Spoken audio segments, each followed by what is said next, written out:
안녕하세요, 밀리핑입니다.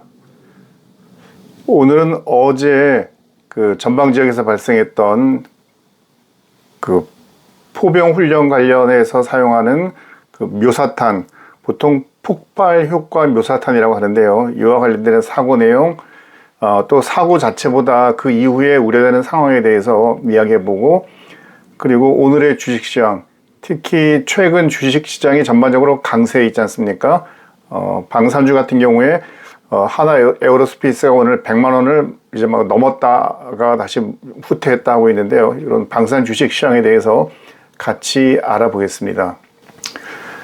먼저 어제 있었던 그 육군 부대에서의 사고입니다. 그 포병 부대에서 K9 자주포 부대죠. K9을 가지고 장병들 훈련을 시켜야 되는데 매번 그 실포탄을 쏘면서 훈련할 수는 없으니까 여러 가지 교육 훈련의 방법으로 이런 묘사탄이라는 것을 사용합니다. 그러니까 묘사탄이라는 것은 포를 쏘는 것을 실제 탄을 쏘는 게 아니라 약간의 그 조그만한 묘사탄을 터뜨리게 되면 방아쇠를 당겨서 포탄이 발사됐구나. 그리고 이제 또 소음이 발생하니까 지금 쐈구나. 이런 것들을 그 K9 운영병들이 알 수 있게 하는 거죠. 그래서 폭발 효과 묘사탄인데 이게 이렇게 크기가 크진 않습니다. 그냥 엄지손가락 정도, 이 엄지손가락 정도의 크기거든요. 이것을 약간 20여 발을 이렇게 그 원판에다가 꽂아가지고 그것을 K9 포신의 앞에다가 이렇게 설치를 해놓고 포를 쐈다 할 때마다 그 전기적 충격을 가하면 한 발씩 터트리는 효과가 나고, 그런 거 주변에 있는 사람들이 포를 쐈구나라는 것을 알 수 있게 되죠.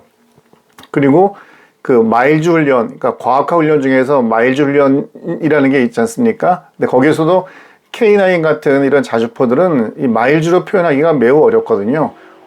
그렇기 때문에 K9 자주포를 쐈다, 이런 것을 사람들에게 알리기 위해서 이런 또한 묘사탄을 사용합니다. 근데 이런 것은 훈련을 위해서 당연히 이제 이런 훈련들은 뭐 다양하게 돼야 되는 건데요. 문제는 어제 정확한 사고 경과가 나오지는 않았지만 이 묘사탄을 가지고 훈련을 하다가 조선일보 보도에 따르면 뭔가 그 정상적으로 작동을 하지 않아서 그 묘사탄에 있는 이 묘사탄을 끼웠던 그 판을 내려가지고 뭐 정비를 위해서 이제 이렇게 들여보고 있는 와중 이게 이제 폭발을 해서 10명이 부상을 입었다고 합니다. 거기 그 자리에서 이 전체적인 훈련을 통제하던 상사를 비롯해서 부사관 또 우리 병사들이 다쳤다고 하는데요. 일어나면 안 되는 사고였지만 그래도 생명의 지장이 없는 상태의 그 부상이었기 때문에 그나마 다행이라고 생각은 됩니다. 물론 사고는 일어나면 안 되는 거죠. 이와 관련해서 어제 육군에서 이제 브리핑도 하고 어제 방송, 오늘 아침 신문 또 많은 언론에서 이 사고에 관해서 보도를 했는데, 일단 사망한 인원이 없다 보니까 뉴스는 그냥 팩트 중심으로 굉장히 드라이하게 보도가 됐습니다.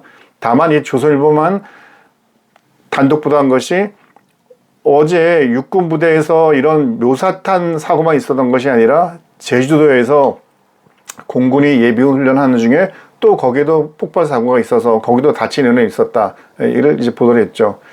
최근 그 간부들의 자살 사고가 거의 뭐 3건 연속으로 됐잖아요. 그래서 이 사고가 나면 안 된다는 것에 대해서 뭐 대통령님도 말씀하셨고 국방부 장관님도 말씀하시고 해서 더 이상 사고가 나면은 정말 큰일 나겠구나 했는데 또 어제 사고가 났던 거죠. 아마 지금 군 내부의 분위기는 보나마나 굉장히 그 무겁죠. 보면 일어나면 안 되는 사고들이 자꾸 일어났고, 또 그런 사고의 원인들이 뭔가 우리가 사전에 조금 더 긴장감을 가지고 신중을 기했으면 일어나지 않을 수 있었는데, 약간의 그 뭐 안전 불감증에 의한 사고일 수도 있는 것이고, 또 이제 간부들의 자살 이런 것들은 주변에서 계급 높은 사람들이 제대로 관리하지 못한 그런 그 사고일 수도 있기 때문에 아마 군은 내부적으로 야, 그럼 어떻게 이런 여러 가지 사고들의 원인을 조사해서 다시는 이런 일이 또 재발하지 않도록 할까? 아마 이런 부분에서 고민이 많을 것으로 생각이 됩니다. 특히 육군에서 지금 사고가 연속되고 있잖아요. 그러니까 육군 참모총장님의 머리가 가장 복잡할 것으로 생각이 되는데, 이 시점에서 어떻게 이 상황을 마무리 짓고 육군이 이렇게 강한 훈련을 통해서 전투력이 강한 부대로 갈 것이냐 한 것은 결국 참모총장님을 비롯한 육군에 있는 모든 간부들의 정말 진지한 현실 직시, 원인 진단은 객관적으로 해야 되는 거죠. 그리고 어떻게 이것을 보완해 나갈 것인가 하는 것이 가장 큰 문제라고 봅니다. 근데 저는 이제 이 사고 나는 것을 보면서, 사실 염려가 하나 생겼습니다. 왜냐하면, 이 사고 관련해서 이재명 대통령께서도 직접 페이스북에 글을 쓰셔서 언급을 하셨는데요. 군 부대의 폭발 사고 경위 철저 조사, 재발 방지책 마련. 그러니까 대통령께서 어떤 사고에 대해서 직접 언급을 하시고 이거에 대해서 원인을 철저히 조사하라고 하면 대통령께서 말씀하셨으면 그 밑에서 받아들이는 그 부담감은 굉장한 거죠. 그러면 밑에 있는 조사기관에서는 어떻게 해서든 여기서 뭔가 원인을 찾아내기 위해서 아마 끌로 파듯이 그 부대를 가서 아마 뒤지고 개인별로 조사를 하고 할 겁니다. 근데 오늘 아침에 보면 국방부 장관께서도 또 똑같이 페이스북에 사고 원인을 철저히 조사하겠다라고 말씀하셨습니다. 군의 어떤 지휘 개선상에 가장 높은 곳에 계신 대통령과 국방장관께서 사고의 원인을 철저히 조사하고 재발 방지를 말씀하셨으면 이게 실제 예하부대로 내려와서는 이제 어떤 일이 벌어질까요? 당연히 이제 이런 사고가 또 생기지 않도록 하기 위해서 여러 가지 노력을 기울이겠지만 이때부터 모든 지휘관들의 관심은 사고 예방으로 갈 수밖에 없죠. 왜냐하면 사고가 나게 되면 대통령과 국방부 장관의 지시를 이행하지 못한 것이 되니까 그러면 그 지휘관은 자기의 어떤 신분의 안전도 보장할 수가 없잖아요. 그래서 지금부터는 모든 부대가 아마도 사고 예방으로 모든 관심이 쏠릴 것이다. 그럼 이렇게 될 때 가장 나타나는 우려스러운 상황이 뭡니까? 훈련을 안 하는 거죠. 그러니까 훈련을 우리가 이제 강한 군대 얘기할 때는 실전적으로 강하게 더 힘들게 그렇게 해야지 우리 군이 더 강한 전투력을 가질 수 있다라고 말을 하는데 여기에 중간에서 이렇게 푹 찔러서 사고 재발되지 않도록 그 사고 원인을 파악해봐 하면 물론 사고 원인에 보면 여러 가지 체크하지 못한 의도적이건 또는 의도하지 않은 것이건 그런 요인들이 나올 수밖에 없는 것이고 이제 그런 것들에 대해서 굉장히 많은 지시와 규제와 감독이 나오겠죠.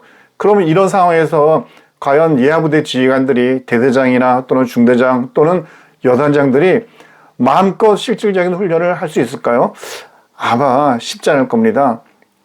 이때부터 모든 지휘관들은 사격을 하건 행군을 하건 어떤 전술훈련을 하건 여기에 가장 첫 번째가 강한 훈련이 첫 번째가 아니라 사고 예방에 대한 대책이 돼 있어. 오로지 사고로만 모든 시선이 쏠릴 것으로 예상이 됩니다. 왜냐하면 지난 30년, 40년도 그렇게 왔거든요.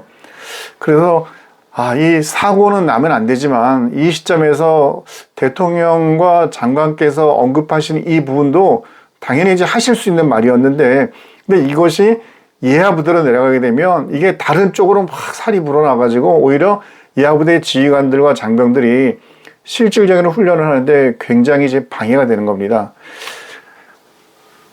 지휘관들이 훈련을 하다가 사고가 나서 지휘관이 처벌을 받으면 그 지휘관은 군 생활을 또 할 수 없거든요. 진급도 할 수 없게 되고. 그래서 저는 대통령과 국방장관님의 이런 지시에는 하나의 이제 조건이 붙어야 된다고 생각합니다.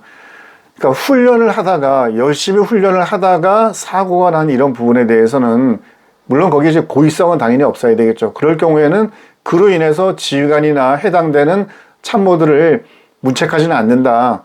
그러니까 정상적으로 열심히 교육 훈련을 하다가 발생한 사고에 대해서는 물론 인명이 희생을 당했을 경우에는 그거를 완전히 외면하고 할 수는 없겠지만 조그마한 사고 하나 난다고 해가지고 그 지휘관에게 책임을 묻고 지휘관을 보직해임하거나 지휘관을 징계하거나 이런 것을 하지 않는다라는 확신을 줘야지만이 그래야 지휘관들이 훈련을 할 수 있습니다. 앞으로 육군에서 또는 해군도 마찬가지겠죠. 강한 훈련은 누구나 원하는 말입니다. 하지만 사고가 한번 났을 때 그 사고를 어떻게 바라보느냐가 매우 중요하거든요. 사고가 났을 때 정말 전투력 발휘를 위한 그런 의미에서 실질적인 훈련을 하다가 사고가 났을 경우에는 그로 인해서 처벌은 정말 개인의 어떤 중과실이 있을 때는 모르지만 처벌하는 것에 대해서는 굉장히 신중해야 되고요. 그리고 그 훈련을 통해서 다친 사람, 부상자 이런 인원에 대해서는 국가가 군이 철저하게 이제 보상을 해줘야죠. 보상도 해줘야 되고 완벽하게 치료도 해줘야 되고. 그러니까 이런 두 가지가 반드시 이런 대통령님과 국방부 장관님의 지시 뒤에 수반이 돼야지만이 야전부대에서 정상적인 훈련이 가능합니다. 그래서 이런 사고는 다시 일어나야 되진 않겠지만 이 사고를 더 이상 일어나지 않겠다는 의미에서 대통령과 국방부 장관의 지시가 오히려 군 부대들의 훈련을 억제하는 실질적인 훈련을 하지 않아도 되는 그런 식으로 가지 않기를 정말 간절히 바랍니다. 오늘 주식시장은 최근 며칠처럼 상승하고 있습니다. 종합주가지수도 오늘 11포인트. 오늘은 특히 대통령께서 취임 100일에서 기자회견 하시면서 주식시장을 위한 좋은 말씀 하셨잖아요. 1인당 그 주식 보유 한도를 대주주의 기준을 원래 50억이었던 것을 10억으로 낮춘다고 했었는데 10억으로 낮추는 것은 고집하지 않겠다. 이 말은 결국 50억을 유지하겠다는 의미가 되는 거죠. 그리고 미국에서 조만간 금리 인하 다음 주 정도에 나올 것 같은데 이제 그런 뉴스도 있고 이런저런 것들이 있다 보니까 전반적으로 주식시장의 분위기는 매우 좋고요. 방산주가 문제인데요. 하나 에어로스페이스가 지금 100만 원 왔다 갔다 하고 있습니다. 제가 보고 있는 10개의 종목 중에서 오늘 지금 현재 시간이 12시 11분인데요. 6개 종목이 상승이고 2개는 보합, 2개는 이제 마이너스가 됩니다. 근데 이제 다른 종목들은 대부분 약간씩 오르내림이 있는 그 상태고 최고 고점에서는 어느 정도 이렇게 좀 조정을 받은 모습인데 한화 에어로스페이스만 예외적인 모습을 보이고 있습니다. 한화 에어로스페이스도 한때는 100만 원 갔다가 70만 원대까지 내려갔다가 다시 올라왔는데 다른 종목들은 되게 그 조정 기간을 거쳐서 그래도 최고가에서 10%, 20%는 빠져 있는 상태거든요. LIG 넥스원 같은 경우도 60만 원 넘었다가 지금은 50만 원 선에 있고요. 현대 로템도 20만 원 넘어서 있는 상태. 이거는 그대로 유지가 되고 있네요. 다른 종목들도 대부분 그렇게 일정 부분 후퇴했는데 하나 에어로스페이스만 약간의 조정 후에 다시 이제 상승으로 올라가는 그런 모양새입니다. 그러면 하나 에어로스페이스만 왜 올라가지?